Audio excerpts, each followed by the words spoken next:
క్రీస్తు నామములో మీ అందరికీ శుభములు.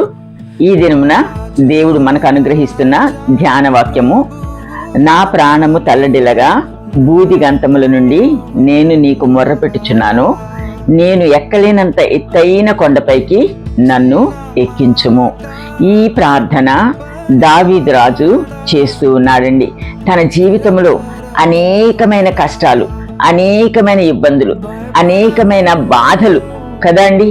ఎన్నో మరి ఒక్క మనిషిని ఒక రాజు 3000 మంది సైన్యముతో చంపాలని మరి దావీదు వెంట పడినట్లుగా మనము వాక్యములో చూస్తూ ఉన్నాం కదండి.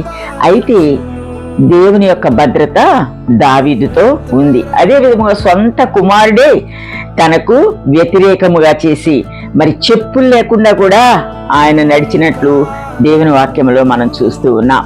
కాబట్టి ఇలాంటి పరిస్థితుల్లో ఏమని ప్రార్థిస్తూ ఉన్నాడు?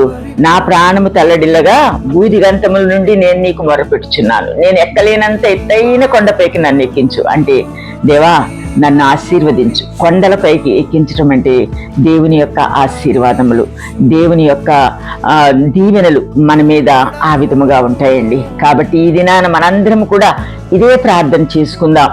నేను చాలా మంది యవనస్తులు నన్ను ప్రార్థించమని అడిగినప్పుడు నేను ఈ వాక్యమే నేను వారికి చెప్పి నేను ప్రార్థన చేస్తాను. నేను ఎక్కలేనంత ఎత్తైన కొండలపైకి నన్ను ఎక్కించు ప్రభువా. దావీదు ఏ విధమైన ప్రార్థన చేశాడు, ఈ దినాన మనందరం కూడా అదే విధమైన ప్రార్థన చేస్తాం.